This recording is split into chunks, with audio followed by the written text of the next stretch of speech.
Bienvenidos una vez más al estudio de la carta a los Hebreos. Estamos ya en el capítulo 13 y vamos a hacer algo nuevo. Eh, bueno, a ver cómo sale. Un solo versículo. Un solo versículo, el versículo 4. Aquí seguimos con la aplicación práctica de los imperativos que hemos visto en el capítulo 12. En especial después de esta enseñanza ahora en capítulo 13 sobre el amor fraternal, su aplicación. Llegamos a uno de los pasajes dedicados al amor conyugal y a la pureza. ¿Cómo se ve la santidad en la vida cristiana, específicamente en la relación matrimonial y en la pureza personal? Vamos a leer Hebreos 13, versículo 4. En la revisión, Reina Valera, revisión 95. Honroso sea en todos el matrimonio y el lecho sin mancilla, pero a los fornicarios y a los adúlteros los juzgará Dios.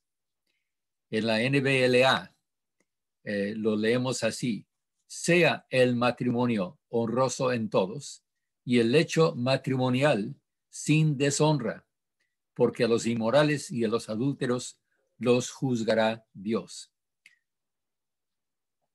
La palabra sea y la palabra matrimonial están escritas en itálica para señalar palabras añadidas. Es que el texto griego realmente no tiene verbo explícito.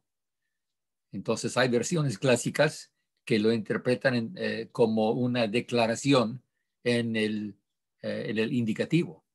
Honroso es en todos el matrimonio. Pero casi todas las versiones modernas lo ponen como exhortativo, con el subjuntivo sea, como en la NBLA, como leímos. Sea honroso en el matrimonio en todos. Entonces, ya sea una descripción de algo aceptado como verdad o exhortación a lo que se espera, esto tiene un mensaje importante para nosotros. Matthew Henry, otra vez, comenta sobre este texto. Lo llama exhortación a la pureza y la castidad. Dice, aquí se tiene dos cosas principales. Primeramente, una recomendación de la ordenanza de Dios del matrimonio, que es honorable en todos y debe ser así estimado por todos y no negado a aquellos a quienes Dios no se lo haya negado. Es honorable porque Dios lo instituyó para el hombre en el paraíso, sabiendo que no era bueno para el hombre, estar solo. Casó y bendijo a la primera pareja, los primeros padres de la humanidad, para dirigir a todos a mirar a Dios en ese importantísimo asunto y a casarse en el Señor. Cristo honró el matrimonio con su presencia y primer milagro. Es honorable para prevenir la impureza y un lecho contaminado. Es honorable y feliz cuando las personas se juntan puras y castas y preservan el lecho matrimonial sin mancha, no solo de afectos ilegales, sino de los desordenados. En segundo lugar, dice Matthew Henry, que es una solemne pero justa censura de la impureza y de la lascivia. Los fornicarios y adúlteros juzgará a Dios. En primer lugar, Dios sabe quiénes son los culpables de tales pecados. Ninguna oscuridad puede ocultárselos. Dos, Él llama a tales pecados por sus nombres propios, no por los nombres de amor y galantería, sino de fornicación y adulterio. Fornicación en el estado de soltero y adulterio en el estado de casados. Y a propósito, yo he visto que a veces se usan casi como sinónimos y genéricos en toda la Biblia. A veces fornicación es simplemente toda clase de pecado sexual. Y adulterio también, la infidelidad. Dice, regresando a Matthew Henry, él dice en tercer lugar que Dios los traerá a juicio, los juzgará, ya sea aquí por sus propias conciencias, y pondrá sus pecados en orden ante ellos para su profunda humillación. Y la conciencia, cuando despierte, será muy severa con tales pecadores. O, dice, los pondrá en su tribunal a su muerte, y en el último día los convencerá, los condenará y los echará fuera para siempre si mueren bajo la culpa de este pecado. En nuestra meditación hoy, no creemos que sea muy necesaria una defensa del matrimonio en sí, como institución. Pero preguntamos, ¿por qué? ¿Por qué hay tanto énfasis en la pureza sexual en la Biblia? ¿Tiene alguna importancia hoy? ¿O debemos de aceptar que era una regla imposible de cumplir o que ya pasó de moda, como algunos dicen hoy día?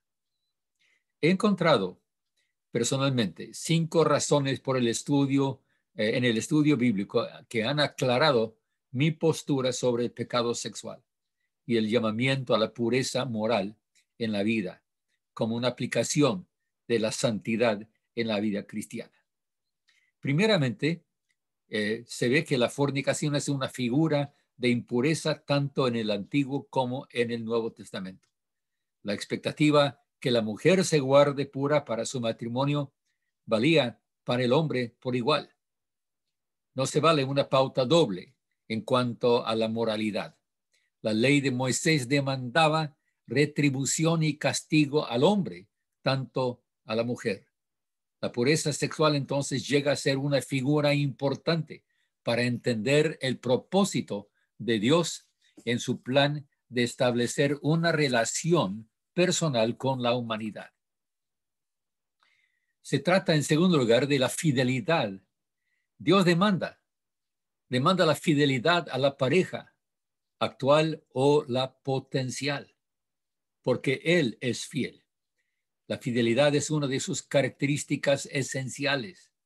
La infidelidad en el matrimonio es una figura de la infidelidad espiritual entre el pueblo de Israel y Jehová.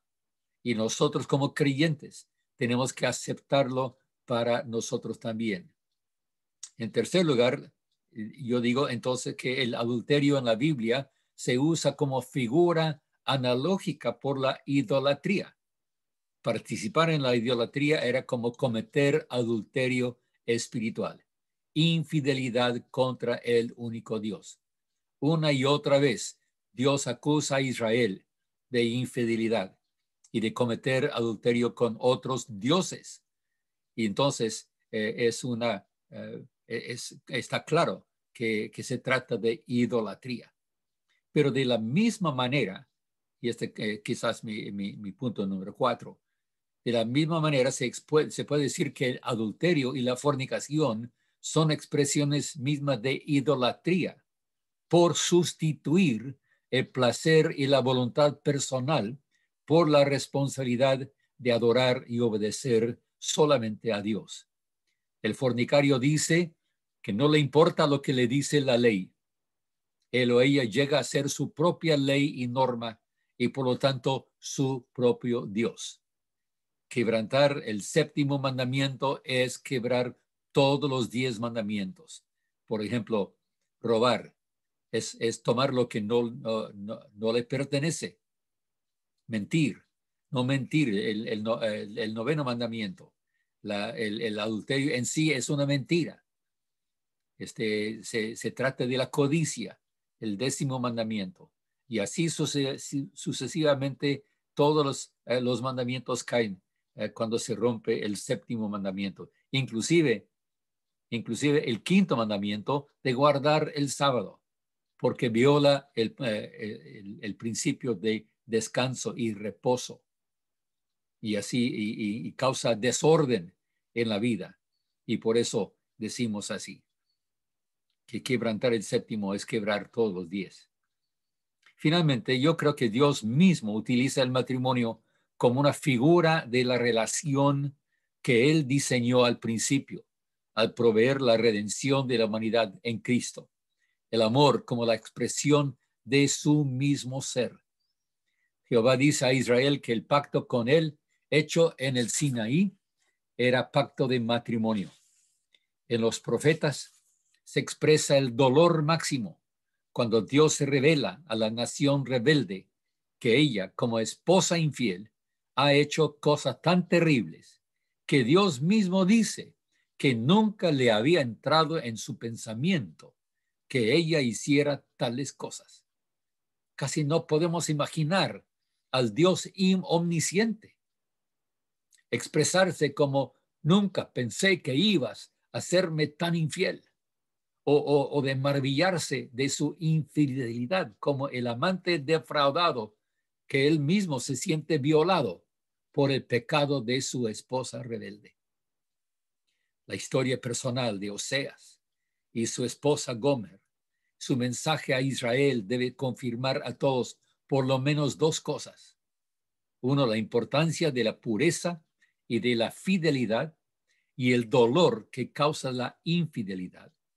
Y en segundo lugar, el amor divino, que a pesar de tal infidelidad, busca a la extraviada, la redime y la sana de su impureza. La aplicación para nosotros hoy debe ser patente. En estos tiempos se ha visto lo que hace la impureza sexual en la vida de un creyente y en especial un líder o pastor. Esta generación nueva debe regresar a la regla del evangelista Billy Graham. Él decidió al principio de su ministerio nunca comprometerse ni ponerse en una situación a solas con una mujer que pudiera interpretarse como fuera de orden, indiscreción u otra cosa. Hasta tenía personas en su equipo que tenían que entrar primeramente a un cuarto en hotel para asegurar que no había nadie esperándole en ese cuarto. Su regla entonces ha llegado a ser aceptado por las cortes en los Estados Unidos como defensa admisible en caso de acusación de acoso sexual o de relación ilícita. Un pastor acusado en corte civil ahora puede defenderse al decir que siempre ha observado la regla de Billy Graham. Más de nuestros líderes deben seguir la misma regla. Lo que comienza como amistad o parezca un coqueteo inocente ha sido usado por el enemigo para destruir matrimonios, familias y ministerios enteros. La impureza, la lascivia, ha sido la derrota de cantidad de cristianos.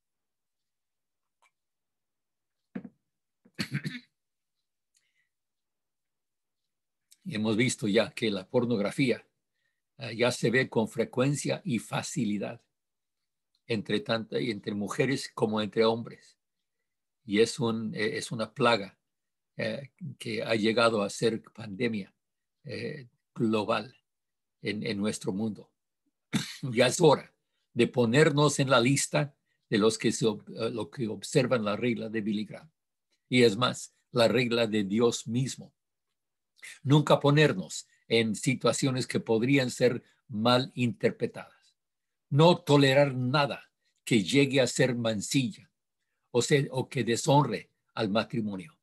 No pecar con el pecado que llega a ser en contra del cuerpo de uno mismo. Con razón, Pablo les dice a los corintios, huid de la fornicación. Cualquier otro pecado que el hombre cometa está fuera del cuerpo, pero el que fornica contra su propio cuerpo peca. 1 Corintios 6:18. Y regresando a lo que escribe el erudito Matthew Henry, al final de su comentario acerca de los fornicarios y los adúlteros, dice otra vez, Dios los traerá a juicio, los juzgará, ya sea aquí por sus propias conciencias, y pondrá sus pecados en orden ante ellos para su profunda humillación, y la conciencia cuando despierte será muy severa con tales pecadores.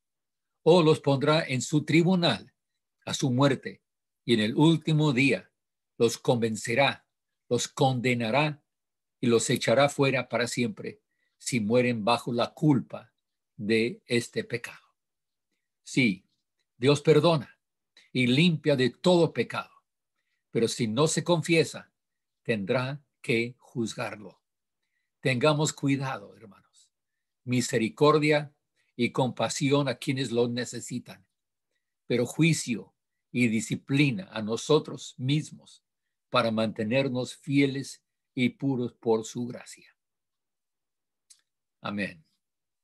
Que Dios nos ayude a guardar fielmente esta regla, esta norma en nuestra vida, la pureza como regla de nuestra vida, y en especial que se ve en nuestra vida íntima, personal, la vida en la mente, la vida en la imaginación, la vida en la acción y las relaciones interpersonales.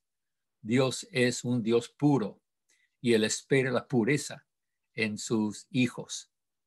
Y es una gran bendición poder decir que Dios nos puede guardar puros, nos puede guardar en victoria, aún contra el pecado, quizás que ha sido el pecado más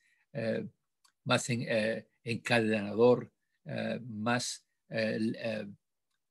que causa hasta la impureza que se expresa como lepra, que es incurable para el ser humano. Y muchos han testificado que es una adicción con tanta fuerza que difícilmente se quiebra. Ojalá podamos recordar esto, que esto no es simplemente una recomendación de Dios, es su mandamiento, y para nosotros debe ser tan fuerte como cualquier otra cosa. Dios nos puede bendecir y nos sigue bendiciendo si seguimos con esta regla de mantenernos en pureza. Gracias a Dios por la norma y gracias a Dios por que Él nos da el poder por su presencia, por es su vida en la vida nuestra, y el poder del Espíritu Santo dominando, gobernando, dirigiendo nuestra vida total. Podemos decir que aún así en nuestra imaginación, en nuestra mente, Dios gobierna y puede gobernar completamente y hasta eliminar la adicción mayor al sexo, a la inmoralidad, la impureza, como hemos visto en este precioso texto. Hebreos 13:4, algo que debemos recordar en nuestra vida total. Amén, hermanos. Oremos. Dios, amantísimo Dios, Dios que tú conoces la condición de cada uno y la debilidad en la mente, en la imaginación, que muchos han sufrido y casi por toda una vida. Gracias porque tú puedes no solo perdonar, sino también purificar la memoria, el pensamiento. Y gracias, Padre, porque en esta vida tú nos dices que la pureza es la vida mejor. Gracias por esta orden.